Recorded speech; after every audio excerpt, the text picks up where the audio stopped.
whoever's watching this. Probably my mum and no one about else. I'm just doing this really to sort of document the build on this bike. The bike I've done before, I didn't really do much video for it. I just took photos and things as you do, just to put it back together again. That bike actually ended up by being completely different to what it looked like. It ended up as a brat. It was a 1978 Yamaha XS 750, which was dug out of a back garden in London, and quite kindly my uncle found it for us, and we got it to our place in Leicester, and it took me 6 months to basically strip down and replace most of it, to be honest with you. And so I was actually looking the other day on eBay for a bike for a friend of mine who wants to do a calf project or a brat project. And I ended up coming across a bike which I have wanted since I was a kid. This is the engine down from the one that I wanted. Through just riding over the years, I kind of know what bikes I like. I like 750s. Even though this engine started off as a 900 and then turned down to a 750, it's a water-cooled engine. It's mid-80s. I was born in 80s, so this is the bike that I saw on my favorite film, what the 900 was. Slightly different paint on it though, because the paint that was done on the movie wasn't factory paint. They kind of disguised the bike slightly because the manufacturer didn't give them the bikes. They had to buy the bikes, so they debadged it, changed the colors slightly, still black and red, but they've kind of mixed it around a little bit.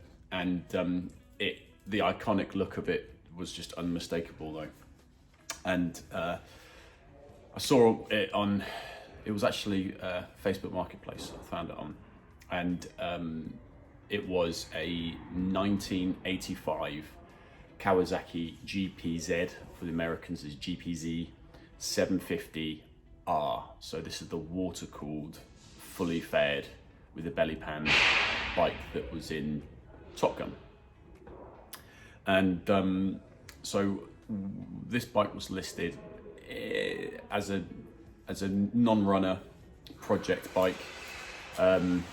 Two gentlemen in the northwest of England had it, and it was going for a few hundred bob, and we thought we'd go have a look at it basically.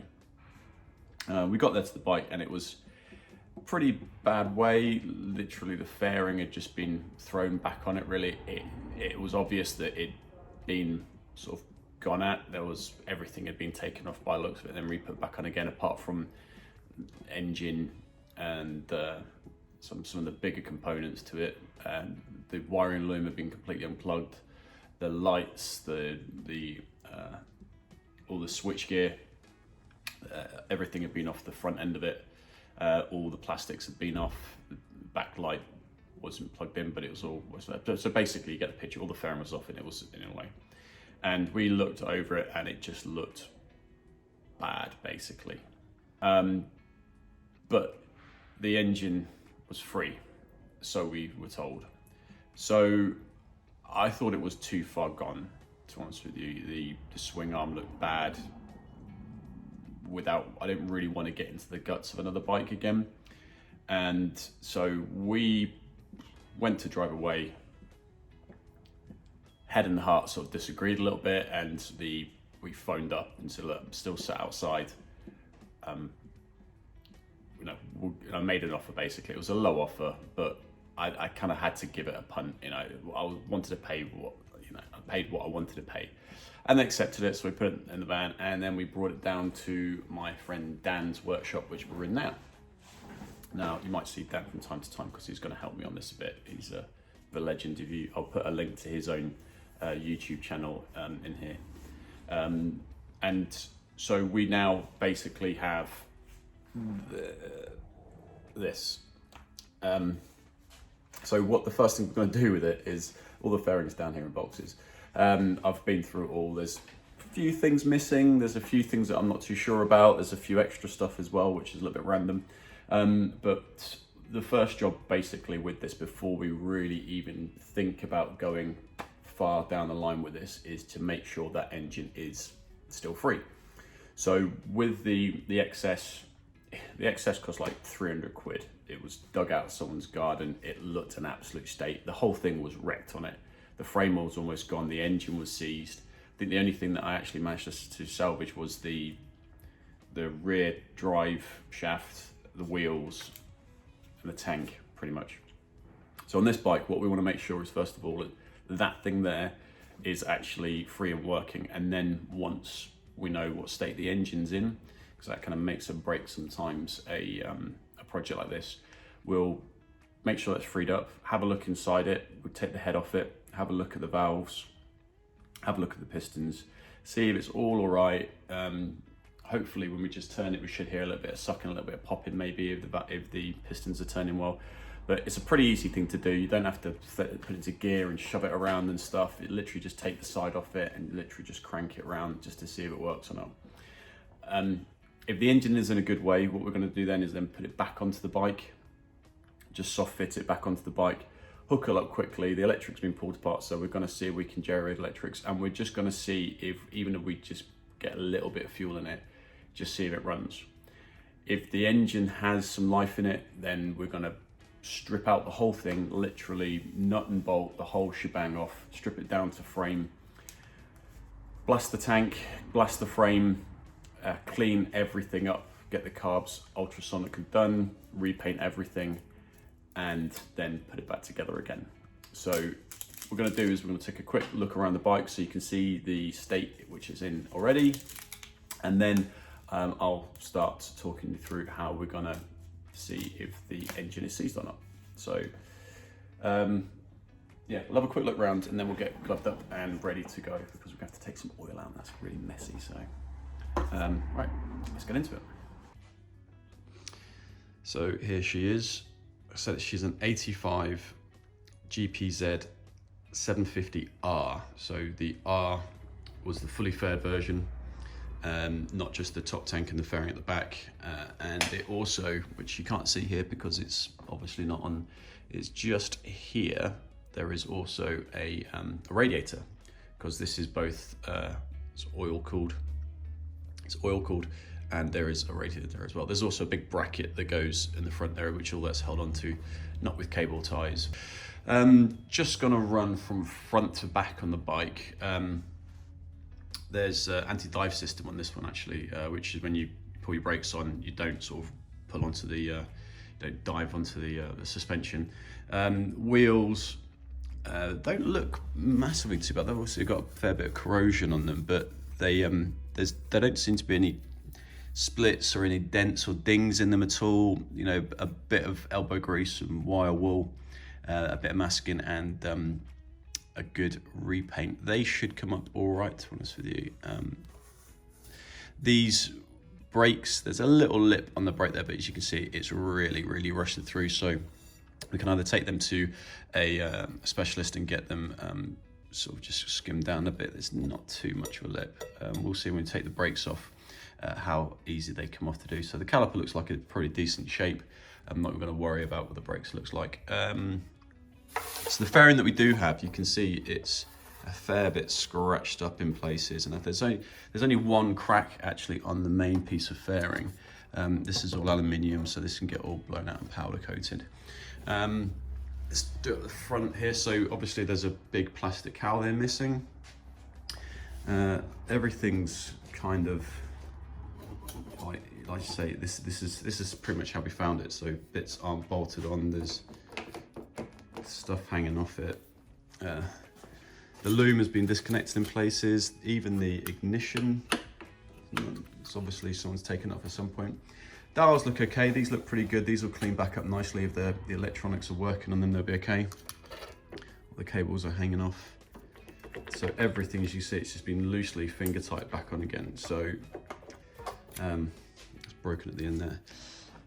The engine itself, it all looks pretty good, to be honest with you. There's no bangs or scratches or dents on it. The carbs look okay. Everything is pretty much there. Obviously we've still got the tank and stuff, but these breathers and everything look pretty good.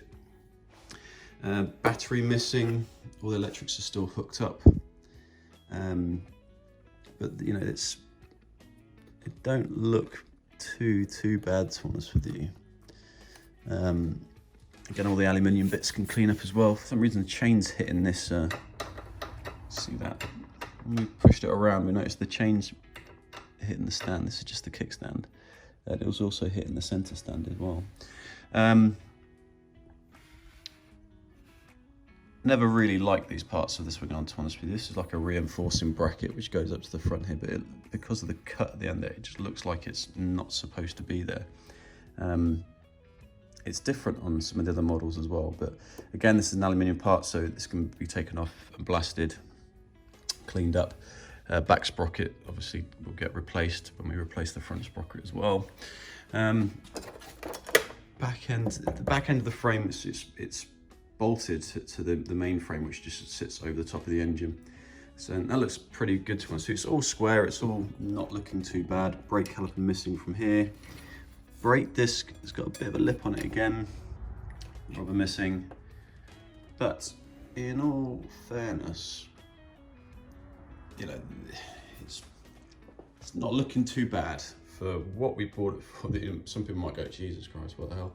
But we love a challenge, and that, you know, some things might be hard to find. Some of just like the little fixings and things might be a bit difficult. You know, we're not expecting her to get done in a few months. You know, this is going to take a little bit of time. We want to do it properly. We want to do the, you want to do all the, everything right. So if we can, I don't want to start putting other bike parts onto this just because they're similar sort of fitting. If we can get, we're not going to get NOS for it, but if we can get the right bits. Luckily, this bike shares a fair few pieces with obviously some of the other GPZs.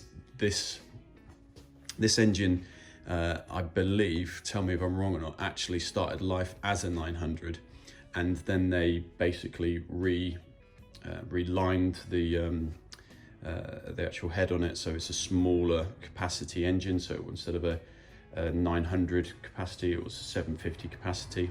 I might be wrong. I'm sure someone out there will tell me if I am. I'm no expert with these bikes, to be honest with you. This is the first time I've actually got into the guts of one.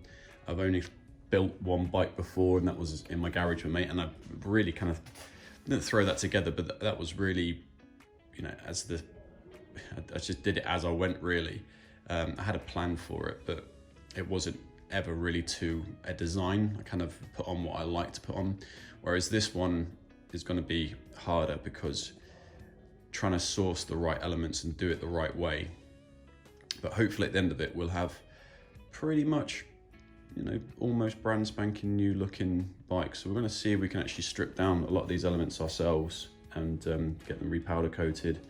You know, even this should, you know, that will, just with a little bit of elbow grease, it should clean up nicely. You know, we can rub that back a little bit and even spray some of these things. So, so yeah, so first thing we're going to do is basically get into the engine and see if it turns over.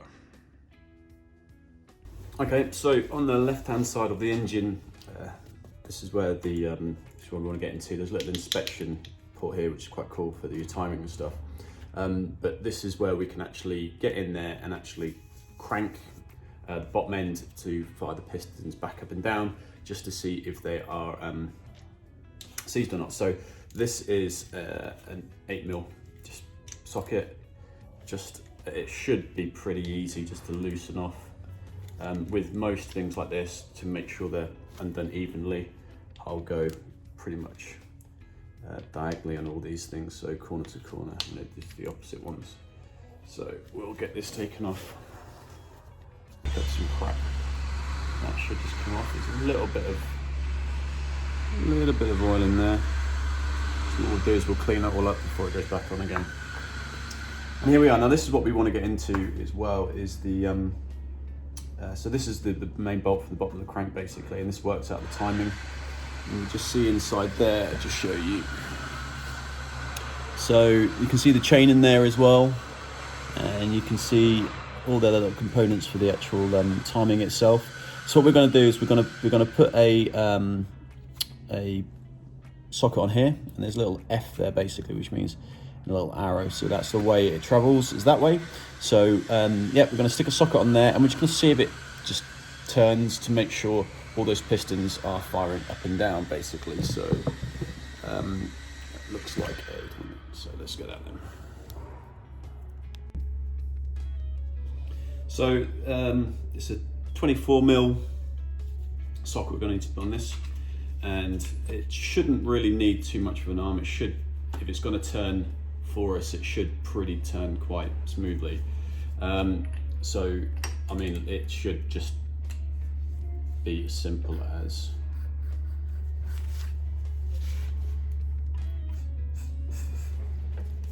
and that's a full rotation. So that's, I don't want to put too much pressure on it. It might look like I'm forcing it, but it's actually pretty easy.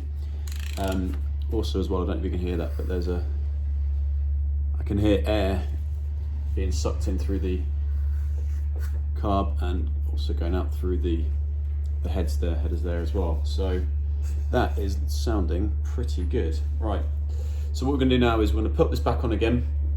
I'll just give that a quick clean up, and we'll put that back on again, and then because that is a free engine, it's not seized, we're going to start by taking the actual engine out itself entirely.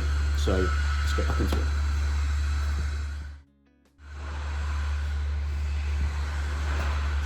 So if you can ever try and get the bike up to a decent working height and get it a jack or something else like that. If not, at least put it on a centre stand. Some people use paddock stands, anything like that really. Just make sure the bike's nice, and because you're going to be yanking on it and stuff, and the last thing you want to do is yank on something and the bike fall over. So I've got this on a centre stand at the minute, and the first thing we're doing when we take an engine off is get rid of all the fluids and disconnect everything first of all. So it's fluids and electrics first of all, and what I'm going to do is I'm going to it's going to get messy. I'm going to get some gloves as well. Take the oil out, and whilst that oil is coming out, normally I take the radiator off as well, so all the fluids need to go for that, but someone's already done it for me. So I'm going to take the oil out, get some cardboard down so I don't get it dirty. Whilst the engine is draining out there, I'm going to go around all of the other bolts and things that we need to take off. There's quite a few things on this. There's not any actual engine bolts, but it's things like there's a bolt to let the airbox off and all those other things as well. So you have to get into it, but I'm going to put penetrating fluid on all the bolts we can do, just so we're not stripping or breaking anything. It's a 35-year-old bike, and these things, we don't know if it's been left out in the rain or whatever. So we're going to put penetrating fluid, WD-40, anything else you've got, all over the thing basically, just to make sure that everything comes off nice and easily. So start by getting the oil out, and there are a couple of water hoses on the top, so we're going to do them as well, and then run around penetrating fluid. And then once everything's freed up, we'll go around all the bolts and the sequence that you need to do in order to do your engine. So let's get on.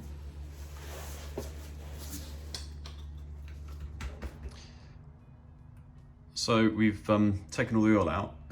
I've left the oil filter in, which is on the other side. I've literally just take out from the sump. And interestingly, there wasn't much oil in there at all. There was only about maybe half a litre maybe. So what I'm going to do now, and this is more for my sanity than anything else, I'm going to record this, is we're going to start disconnecting certain parts on the engine. So I want to see if I can remove pretty much all of the electrics from underneath here. So there's probably earths and other things as well, all of these. So I'm going to be just making sure there should be 4 litres in there. That wasn't even half, so interesting to see what's left in there. So we're going to be taking all these. There's a little socket underneath there as well, so we'll take all these off. We'll see if we can take off this for the timing as well. Might just be able to disconnect them there actually. So sorry, not looking, there's a little socket there, might be able to just disconnect that. This is the line for the clutch.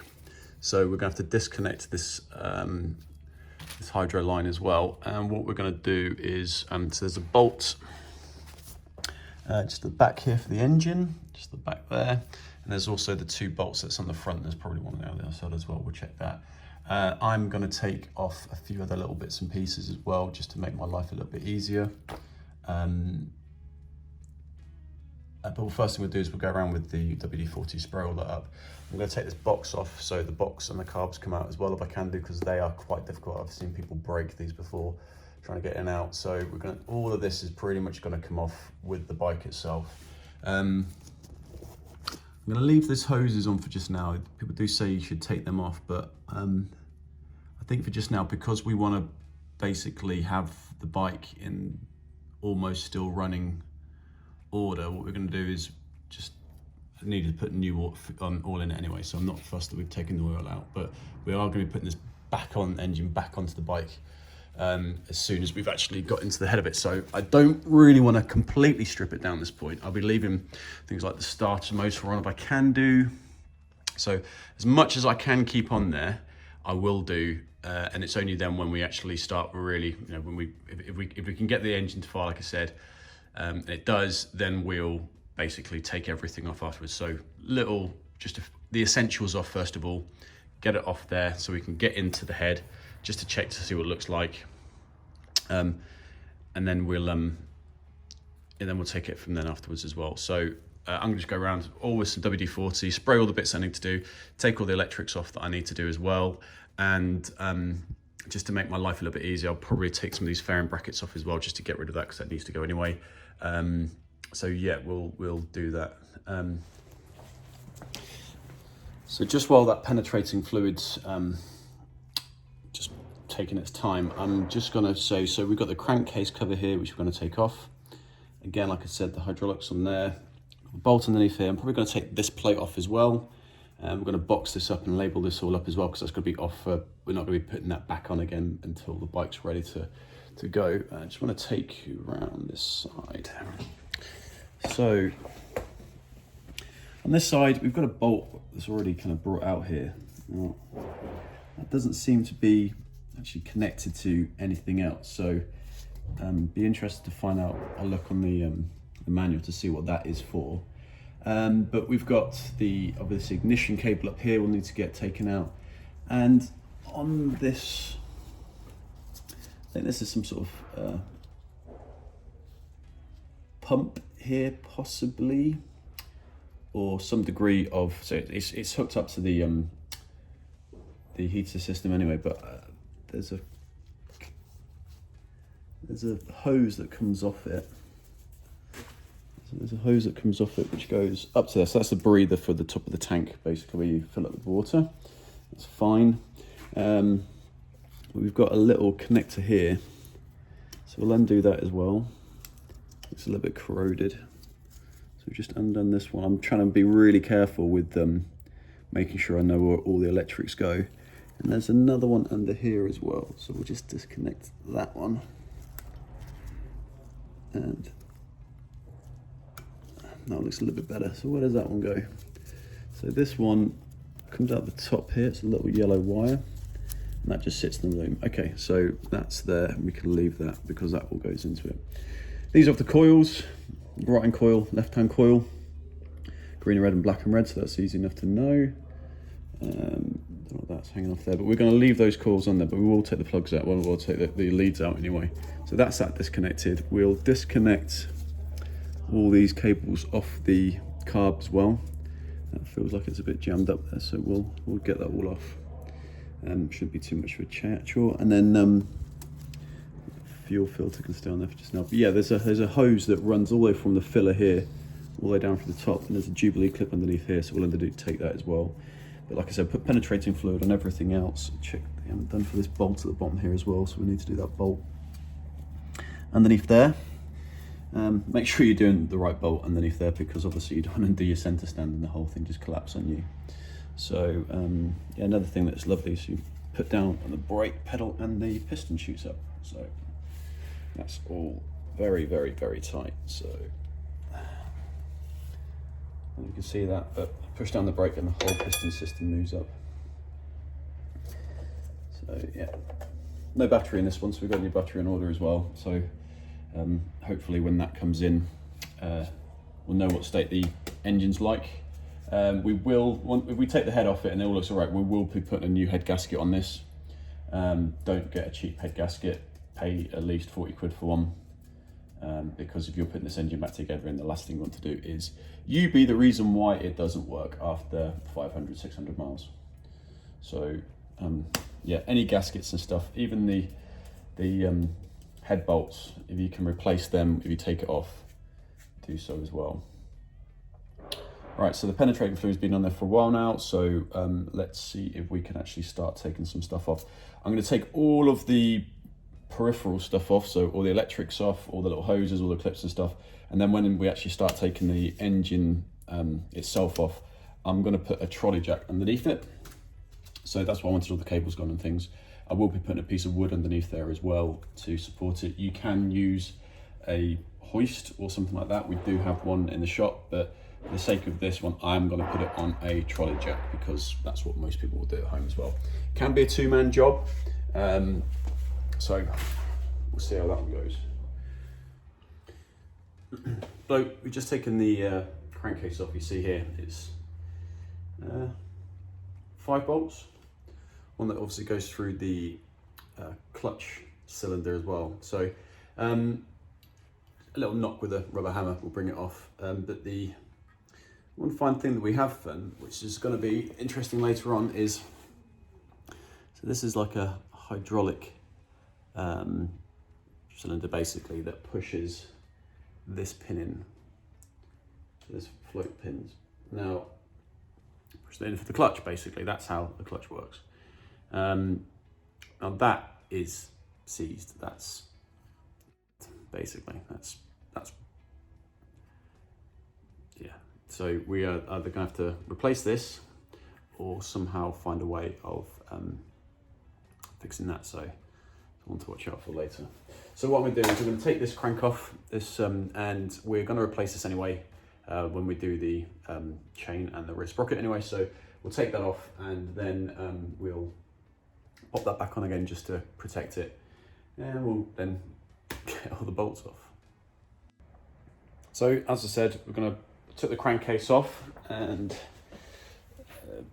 taken it off, and I've taken the sprocket out. Because the bike's in neutral, I've also taken the gear selector off as well, which is behind there. Because the bike is in neutral, when you need to unscrew the bolt off the crank, the back wheel will obviously spin. So either get someone to hold it, put on the brake if you can do, so there's no brakes on this one, or just it's a little bit rough, but put a piece of wood or something just on top of your swing arm just to catch the wheel with the rotation. It shouldn't be too difficult on there, to be honest with you, because it's obviously it turns with the direction of the actual thread itself, so it comes off pretty easy when you've got that, to be honest with you. And then all I've done is basically very just loosely just put those crank bolts back in there just to make sure everything's still in place. I've done a few final checks. I'm pretty much sure, apart from things like the starter motor, which is still connected there, which I might do actually at the solenoid, might just unbolt it from there so it all just flops out.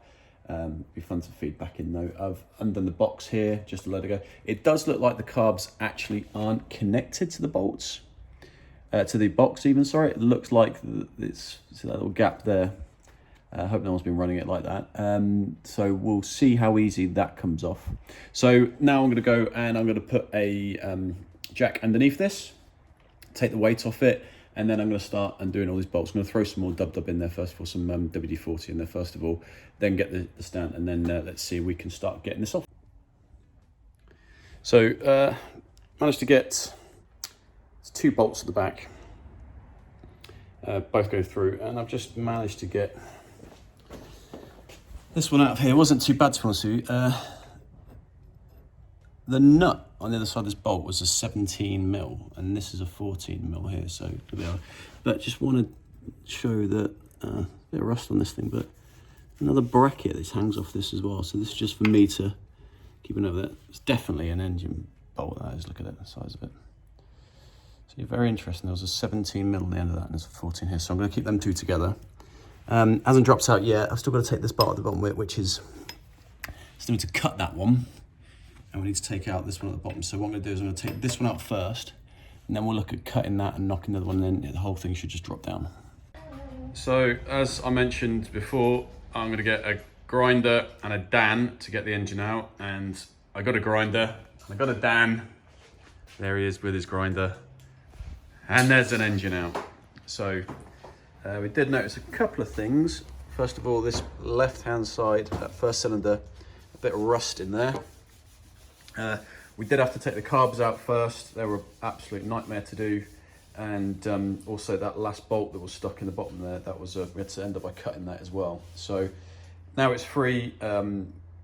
Next week I'm going to try and have a little go through it, get that head off it, blow some of the crap off it as well, and just have a real good look. But yeah, definitely head off it and see if there's any damage to that left-hand cylinder because of that rust, that water that's come in there. There was water sitting underneath the seal for the HT lead, so hopefully that's not a massive problem, but we'll probably find out next week.